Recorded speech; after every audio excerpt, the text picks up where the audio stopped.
Hi, hello, ನಮಸ್ತೆ ಸ್ನೇಹಿತರೆ. ನಾನು ದಿನೇಶ್ ಸೊಂದೇನಹಳ್ಳಿ. ಸ್ನೇಹಿತರೆ, ಐಪಿಎಲ್ನಲ್ಲಿ ಇವತ್ತು ಸಾಂಪ್ರದಾಯಿಕ ಎದುರಾಳಿಗಳಂತ ಆರ್ಸಿಬಿ ಮತ್ತು ಸಿಎಸ್ಕೆ ತಂಡ ಬೆಂಗಳೂರಿನ ಚಿನ್ನಸ್ವಾಮಿ ಸ್ಟೇಡಿಯಂನಲ್ಲಿ ಮುಖಾಮುಖಿ ಆಗ್ತಿದೆ.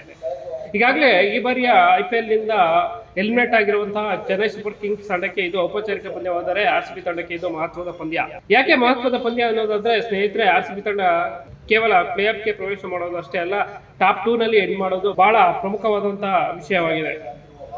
ಈ ಮಾತನ್ನೇ ಕೂಡ ಆರ್ಸಿಬಿ ತಂಡದ ನಾಯಕ ರಜತ್ ಪತಿದಾರ್ ಕೂಡ ನಮ್ಮ ಗುರಿ ಕೇವಲ ಪ್ಲೇ ಆಫ್ ತಲುಪೋದಲ್ಲ, ಬದಲಾಗಿ ಟಾಪ್ 2 ನಲ್ಲಿ ಇರಬೇಕು ಅನ್ನೋದು ನಮ್ಮ ಗುರಿ ಅನ್ನೋದು.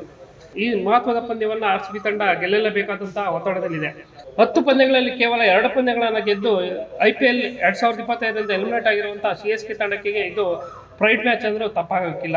ಸಾಂಪ್ರದಾಯಿಕ ಎದುರಾಳಿ ಆಗಿರುವಂತಹ ಆರ್ಸಿಬಿ ವಿರುದ್ಧದ ಗೆಲುವನ್ನ ಸಹಜವಾಗಿ ಸಿಎಸ್ಕೆ ಫ್ಯಾನ್ಸ್ಗಳು ಹಾಗೂ ಸಿಎಸ್ಕೆ ಆಟಗಾರರು ಎದುರು ನೋಡ್ತಾ ಇರ್ತಾರೆ. ಇಷ್ಟೆಲ್ಲ ಮಹತ್ವವಿರುವಂತಹ ಪಂದ್ಯಕ್ಕೆ ವರುಣನ ಕೃಪೆ ಸಹ ಬೇಕಾಗಿದೆ ಸ್ನೇಹಿತರೆ. ಯಾಕೆಂದ್ರೆ ಹವಾಮಾನ ಇಲಾಖೆ ವರದಿ ಪ್ರಕಾರ ಸಂಜೆ 5 ಗಂಟೆಯಿಂದ ರಾತ್ರಿ 11 ಗಂಟೆವರೆಗೆ ಸತತವಾಗಿ ಮಳೆ ಬೀಳುವ ನಿರೀಕ್ಷೆ ಇದೆ ಎಂಬಂತಹ ವರದಿಯನ್ನ ಹವಾಮಾನ ಇಲಾಖೆ ನೀಡಿದೆ.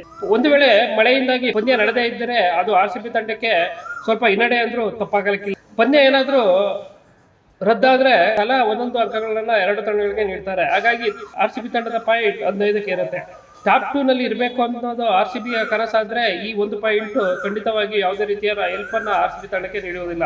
ಅಷ್ಟು ಓವರ್ ಸಾಧ್ಯವೋ ಅಷ್ಟು ಓವರ್ ಇವತ್ತು ಬೆಂಗಳೂರಿನಲ್ಲಿ ಪಂದ್ಯ ನಡೆಯಲೇಬೇಕಾಗಿದೆ. ಆ ಪಂದ್ಯವನ್ನು ಆರ್ಸಿಬಿ ತಂಡ ಗೆಲ್ಲಲೇಬೇಕಾಗಿದೆ. ಇವತ್ತು ಆರ್ಸಿಬಿ ತಂಡ ಗೆದ್ದು 2 ಪಾಯಿಂಟ್ ಅನ್ನು ತನ್ನದಾಗಿಸಿಕೊಂಡಲ್ಲಿ ಐಪಿಎಲ್ ಟಾಪ್ 2 ನಲ್ಲಿ ಇರುವಂತಹ ಎಲ್ಲಾ ಸಾಧ್ಯತೆಗಳು ಆರ್ಸಿಬಿ ತಂಡಕ್ಕೆ ಹೆಚ್ಚಿದೆ.